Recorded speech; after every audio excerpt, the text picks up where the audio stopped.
the Strength Beyond Struggle podcast and Ending the Silence program of the National Alliance for Mental Illness, NAMI, sponsored by Access. In every episode, we deal with difficult mental health topics, including suicide. So if you're struggling, remember, you can always get help by calling 988. Welcome. Today, I am with Jayden De La Rosa. We are with the Strength Beyond Struggle podcast, and I'm Michele Nelson, your host. And Jayden is a fabulous young lady who has the courage to go and do public speaking, not only with the NAMI Ending the Silence program that we represent here, but also you have talked to congressmen. I have. I mean, whoa. And you got anxiety, and you said it's been crippling anxiety. That Yes. threatened your life even. Yes. So can you tell us a little bit about how that works? Because I don't understand how you can go talk to congresspeople and have this anxiety. Well, I can go back to the first time I ever started understanding my anxiety and realizing that I was having anxiety was the ending of 7th grade year. 8th grade year, I was 12, 13. I actually got diagnosed with diabetes. Ooh, that's hard. And I was really young. I was really insecure. I was scared for everybody to know that I had diabetes. I was out of school for 2 months. So going back, I was scared. That's when I first started ditching because I was like, oh, I can't go into class. I'm scared. I've already missed this much time. And ever since then, everything kind of just went downhill from there. I didn't finish high school. And yeah, I just struggled with anxiety from then on. But when I go and talk to these representatives, I understand, and I internally tell myself that I need to alchemize my energy and I need to use that negativity for something greater. And something that I realized was when I was sitting in my room crying, shaking, cold, just fighting for my life, intrusive thoughts. I understood that same feeling that I was feeling in my body when I was alone by myself having anxiety was the same that I was feeling when I'm in front of people, when I'm in front of congressmen, when I'm on a stage, when I'm recording a video. It's that same feeling, just I'm having happy thoughts instead of sad thoughts. And yeah. It's okay. So can you tell me a little bit? Because people take anxiety, they go, oh, you're just anxious, no big deal, Right. So it is a big deal, though, anxiety. Can you Very tell big me deal. how it affected your life? More than one. I lost a lot of friends. I dropped out of high school. More than once. I dropped out of high school 3 to 4 times. Um, I started isolating myself. I became more insecure, which then allowed me to let go of myself. And at the time that I was very depressed and very anxious, I was very, very overweight. I wasn't taking care of my diabetes, didn't care about anything. And although I knew that the anxiety thoughts that I was having weren't good, I let it control my life. And how much did it control your life? You didn't want to live anymore, didn't you? No, when I was 17 years old, I tried committing suicide. Hmm. And it was such a horrible moment. Um, for what always kept me from committing suicide and from actually making that action was telling myself that I love my family, I love my friends, my friends love me, my family loves me. And I had so much love, regardless of all the sadness and the anxiousness and the anger that I was holding. I still remained to be a kind person and I still remained to be a loving person. And that's what stopped me from making that decision was the love that I had for But people. then it didn't stop you. You're right. What was the final straw that pushed you to that point? Well, there was a lot going on in my life at the time. The final straw was I had a situation with my father. Long story short, he ended up blocking me, and that to me just triggered something. And all of a sudden, it was I don't care about nothing. My family doesn't love me. My friends don't love me. I'm not lovable. I'm anxious. I'm shameful. I'm depressed. All I do is sleep all day. My windows are covered with black. Literally, I had a black blanket and I covered my windows. Wow. My room was dirty. I just lived in my dirty room, closed window, sad. And so it was just, I have nothing else to live for.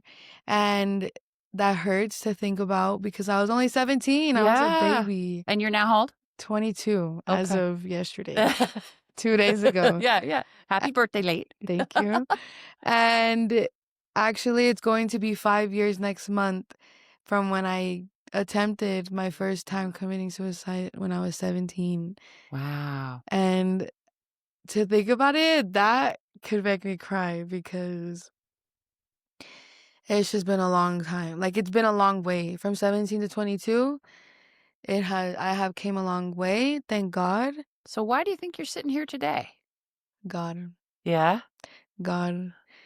My plan in life is greater, my purpose in life is greater, and I know that I am God's one of God's strongest soldiers, and I know that I go through these things, and I just pray that I just continue to run through this storm so that when I get out of it, I can help other people. I can help adults, I can help middle schoolers, I can help high schoolers, and that's why I love doing the presentations. Because my first ever time doing my presentation, afterwards I went home crying because I was just like, just out of like, not out of sadness or anything like that, just out of like, I just felt I just felt like a relief. And I was like, wow, these people are my age. And I remember my first presentation, I asked them, how old are you guys? And they were like 16 because it was freshmen. And I was like, that was the start of when I feel like when I was about 14 was when the suicide ideation started coming. And it took the 4 years in between 14 and 17 to when I decided to make that choice. So seeing these kids there at my age, I'm like, wow, I just want to give every single one of you guys a big hug because I get them. I see them. I literally see them. And So could you explain to me a little bit about suicide ideation? Because I struggled, I mean, my daughter, also struggled with suicide ideation starting at 14. yeah, And by the way, audience, 50% of, I mean, mental health conditions show up by the age of 14. And so parents really struggle because right. you've got this adolescent who's just starting to go out on their own. So what is suicide ideation? What does it make you feel like? What is it? Well, it's interesting that you say that because I know that once you're 12 years old is when you start perceiving the world for yourself. Ah, Before you're 12 years old, all of your thoughts, all of your perception of the world is your environment. And around 12 or 13 is when you start, okay, I'm making my own opinion. I have my own choice. I'm starting to see life through my own eyes. But by then, you've already been corrupted by 12, 13, 14 years of chaos, unfortunately. So now you're insecure. Now you're 14 and you're insecure. And now you're 14 and you're worried about relationships. Now you're 14 and school sucks. And now you're 14 and now everybody hates you. But that's another so conversation. you said you mentioned chaos. Was your family life chaotic? Yes. Mm, My parents, I love my parents. And I've, as I'm sitting here right now, I've learned to understand that they're their own humans. And I've learned over the years to forgive them and to understand that they are their own human going through their own human experiences. And I've learned to look at my mom and dad as not mom and dad. That is Veronica and Joe. And I mm. love Veronica and Joe. I love Veronica and Joe with my whole entire heart. And I do the things that I do as well for them. And just understanding that I need to see them as an individual, not mom and dad. And Is that because they just didn't offer you a safe space when you were a child? yes, Okay. not they just had their own relationship struggles. They had Mm, their own insecurities. They had their own traumas. And sometimes parents just are not in the best headspace to be a parent. That doesn't take away from the fact that they tried their hardest to take care of me, of course. and I will forever ever like it's hard having kids and I don't even have kids. But at the same time, when you're 14 and you've got all these hormones flaring Right. and that your prefrontal cortex is growing, Right. it's a very chaotic, difficult time. Right. And so when you're at that point and your parents are not straight, and your parents are struggling, they don't offer you the safe space. Do you think that was part of the reason that you started doing suicide ideation? Definitely. Mm. I think from a very young age, I was always unaware. I was always alert. I had to check. I had to be the one. I felt like I had my family's weight on my shoulders. Wow. And I felt I had to be the one to be aware of everyone. And I feel like I turned that away from myself. So when I was able to be by myself, those thoughts were horrible. And the suicide ideations, it's something that you can't control in the moment. It's something that when you're there, you're consumed by it for however long that might like. It could be 5 minutes, it could be 30 minutes, it could be 3 days. Wow, 3 days. And it just like the thoughts are just constantly there. And I remember when I left the mental hospital was when my suicidal ideations actually got worse. Wait. So when did you go to the mental hospital? I was 17, So so after your first attempt? yeah, my first attempt. I was in the hospital for like 2 months. Wow. Yes. I don't know if I mentioned I have diabetes. Yes. So that's how I attempted, was I gave myself a lot of insulin. Whoa. Yes, a lot of insulin, ridiculous amount actually. And so they told me like you gave yourself too much. Like if you had gotten here an hour later, you would have died. I would Gross. have went into a psychosis, or not a psychosis, Like your body would have a shut down. shock. Yeah, Yes, my body yeah. would have started shutting down if I hadn't ended up being in the hospital. Again, thank God I it didn't follow through, but it's crazy to like reflect on that moment and to think that when I woke up in the morning and I was like aware again, I didn't care that I was alive. The only thing that I cared about was that I was still there. And it didn't even bother me to see my mom on the side of the bed, like knowing that she almost lost her daughter. All I could think about was that it wasn't successful and that I was still there.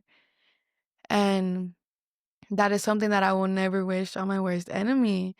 That it's such a That's such horrible place. hopelessness. That is just to lose hope is Right, painful, isn't it? right. So did the suicide ideation and attempts at suicide end at 17? No, Okay. it got worse. So I ended up going to the hospital for 2 months, and then I ended up in a mental hospital. The mental hospital, that is why I go to the Arizona State Capitol, and I talk to our legislators and I talk to our congressmen, because I do think that the funding that they have for public healthcare access, specifically in mental health, is horrible. Mm. They don't help. The system is not meant for us. It is not. And I do think that it's just a way. We tried. We sent her to this facility. We gave her a therapist. We evaluated her. We threw medicine at her. And that's another part of my advocacy is medication. And although I do think that medication works for a lot of people, Mm. I knew that for me, I didn't want that. And when I remember being in the mental hospital, the lady was mad at me that I wouldn't take my medicine. And I remember I had a whole panic attack in the middle of the room, and she's like, "Hurry, there's a long line of people behind you." And I was like, "If you can't tell me what's in this pill, I'm not taking it." Because it was just 20 cups in a row of just 2 pills each in each cup. And every kid was just going up the same pill. And 30 minutes to an hour later, I didn't take the pill. Thank God I didn't take the pill, because I sat there and I watched every single person I was just having a conversation with hour before being asleep in the chair, like just nodding off like we were on Getting drugs. drugs. You were getting drugged just to drug you and shut you up. For real. Wow. Yeah, It scary, was isn't it? scary. It was very scary. It was intrusive. They body search you. I was alone in the room. Like that made me if I was already feeling hopeless and lost and alone, That would just be the frosting on the cake, right? last straw. Wow. That's unfortunate that because my daughter had a different experience than you. She Yeah. actually, it was finally a time for her to have a break from life and Mm, to find out a little bit more about, and for me to realize I needed to get over my stuff and right. support her. So I think that mental hospitals can work, but it sounds like in your case, it just wasn't really helpful. I know. So when you got out, how did things get worse? I just feel like the suicidal thoughts were more prominent. Wow. They were louder. They were more clearer, if that makes sense. Yes. Like, I remember my first day back home, I had a light connected to my TV, and like the cord is hanging from the TV. And I remember looking at it and I just froze, which I had never done before. And I was like, what if I just wrap this cord around my neck right now? And like, obviously I didn't feel that way. And I remember just crying, and I like days after getting out of the mental hospital, I couldn't sleep.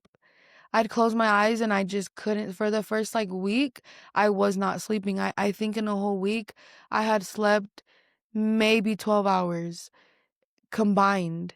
Which creates its own psychosis. Right. Yeah. So I you're in a was really just a bad mess. space. Well, how It did was you a get mess. past all of that? I mean, you're here today and you're not Thank having these God. thoughts. So that's really, I mean, that's really a bad space you were in. So Right. what happened to get you out of that?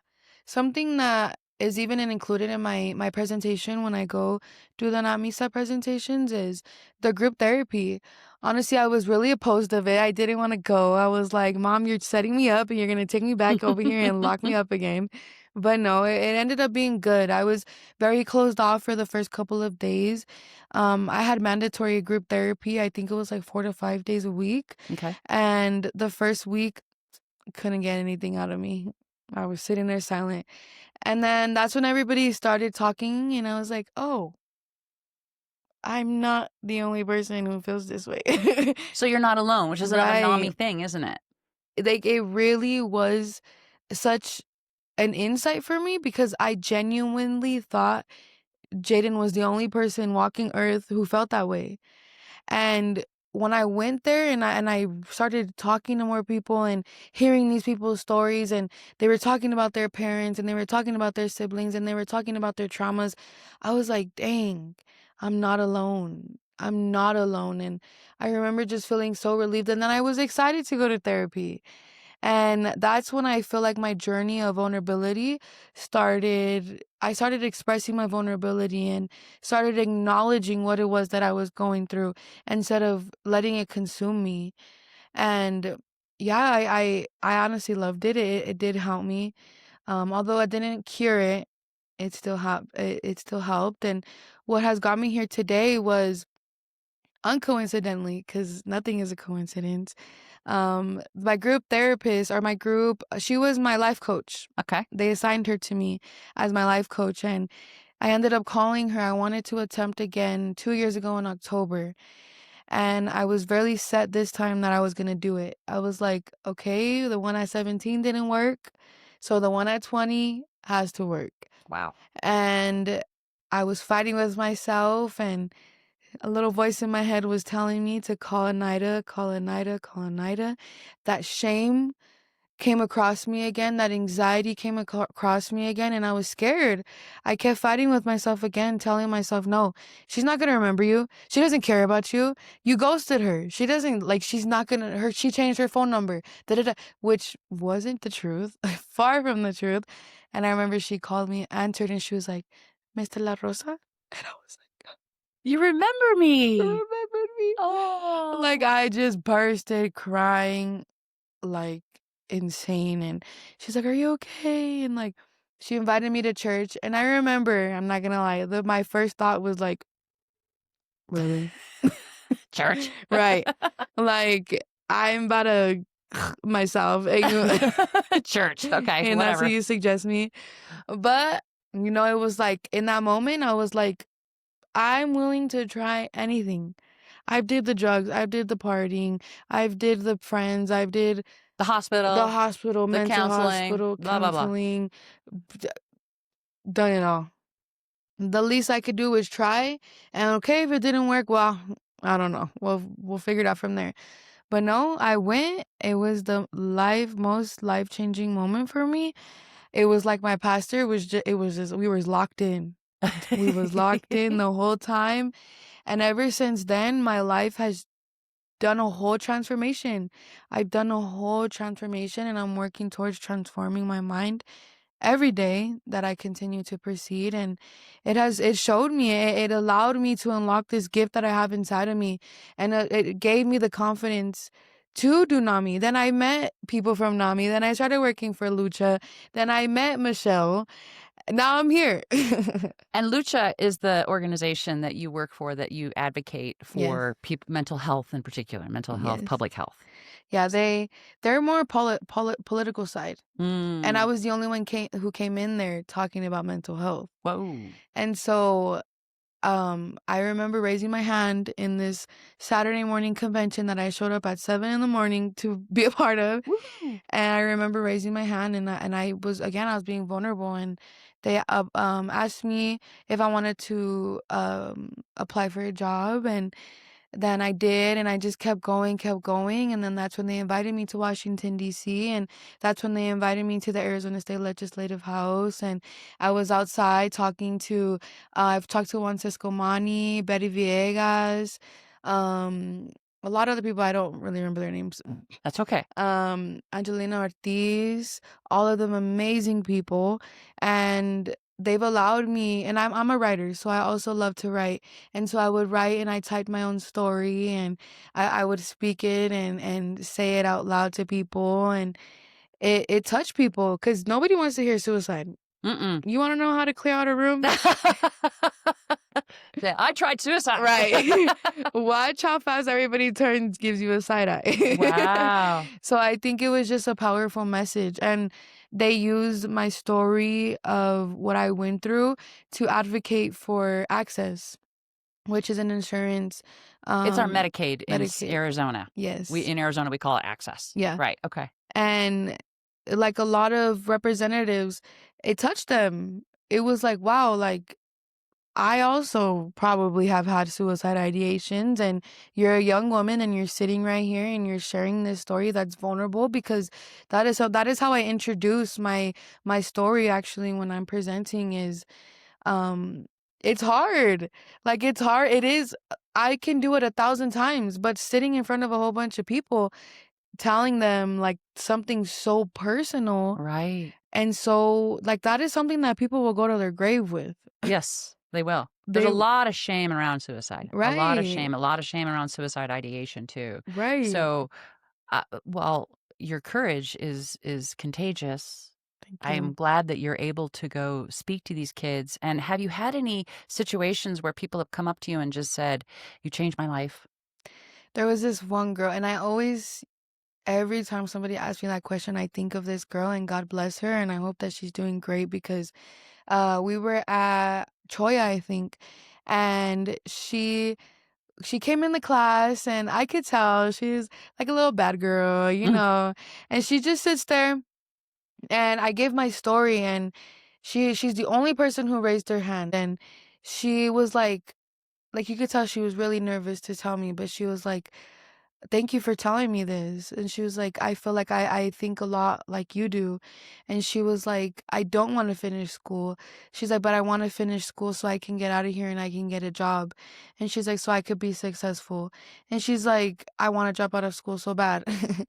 She's like, "But I don't." And she's like, "Because I know that I had to be the person in my family who makes it out." And Ooh. I remember like I was just encouraging her, and I was like, "Girl, like the fact that everything you were telling me right now, I was like, the fact that you have the courage to even say that right now, even if you're not actively following it right now and there's nothing physical to show how you think, the fact that you're even thinking it now, the power of pursuit is greater than actively trying to do something."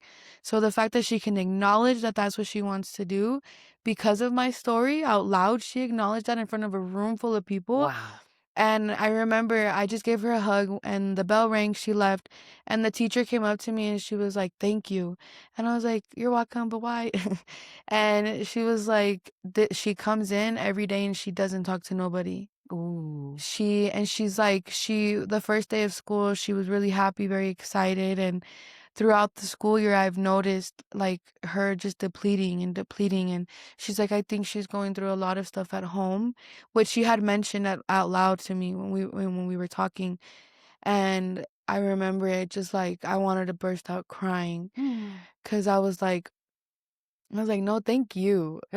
Like, thank you for allowing me to come in here, and thank you that you see her. You don't ask her what's wrong, but you comfort her and you're there for her and you cheer her on. Right. The connection is, Right. and that is another thing with NAMI, isn't it? Yes. Connection makes a difference.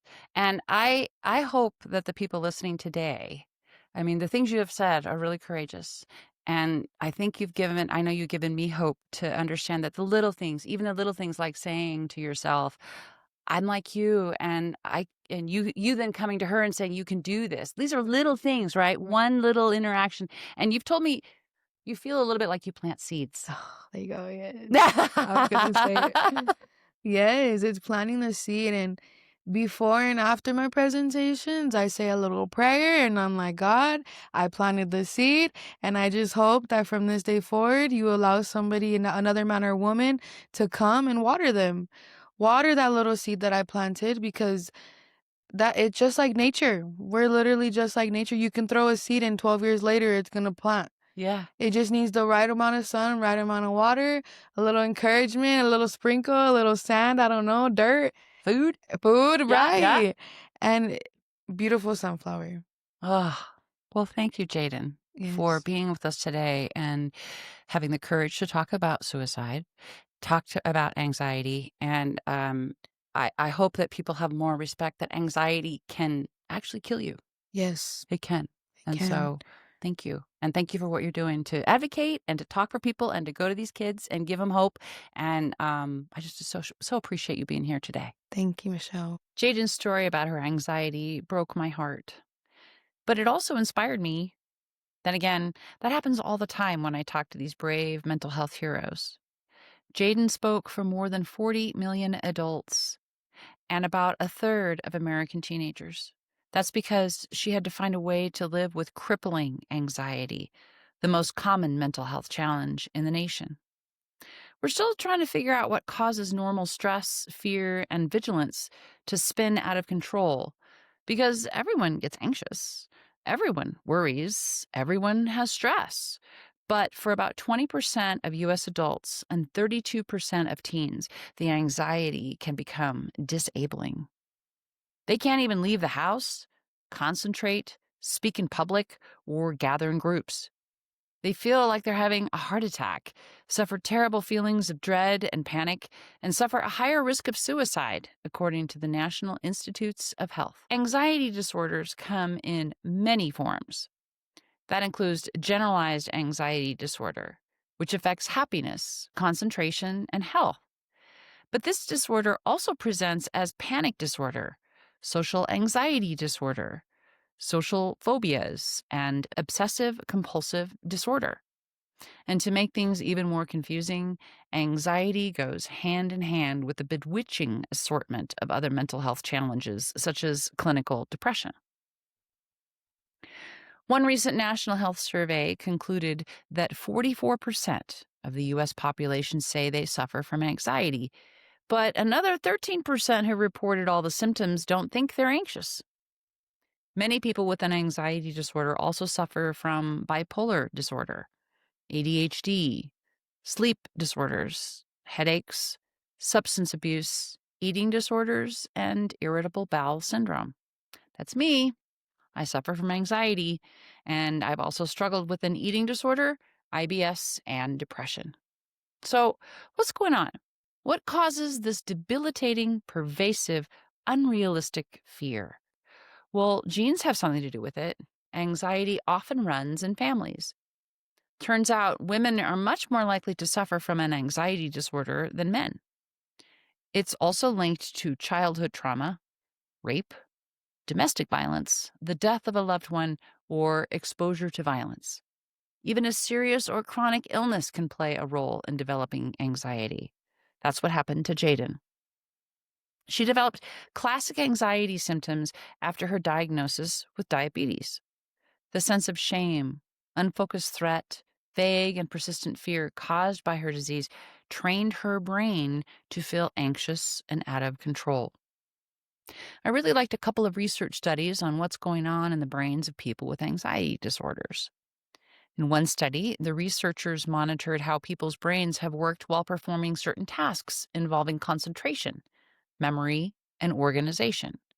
Some were normal people who were told they might get a harmless but painful electric shock at some random point as they worked.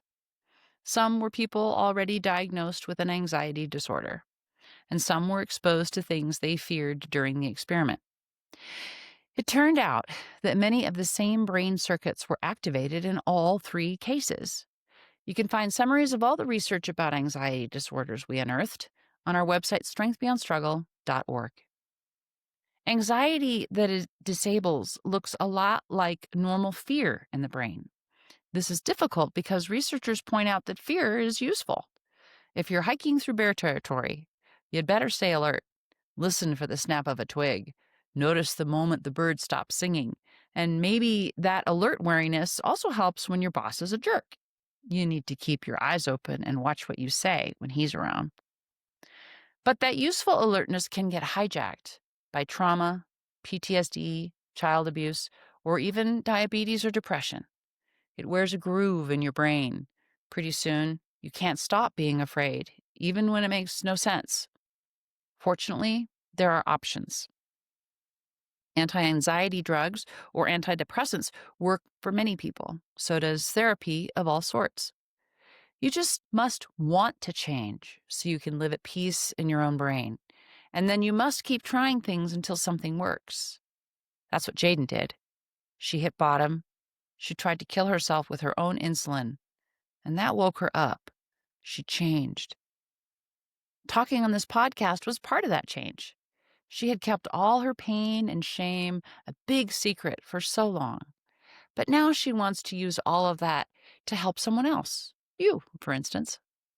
And that's why her story first broke my heart, and then it inspired me. Because we can change. We can embrace our true selves, and that all starts by ending the silence. Thanks for joining us on this journey.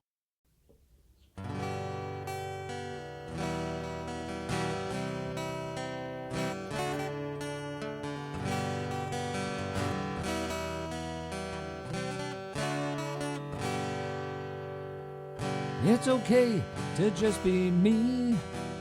We're all made to be unique. It's okay to have my needs. It's okay to be me. What's easy for others are struggles for me. I do things differently. Doesn't make me broken. It just makes me me. People out there help me through, ones who care about me and you. Through my struggles I find my strength. Feels so good to be me. What's easy for others are struggles for me. I do things differently. Doesn't make me broken. It just makes me me. People helping me to get through have their own struggles too. Even though they have their strength, they are human like me. Through these struggles we build our strength. We all want to feel healthy. Even though we make mistakes, struggles build our strength.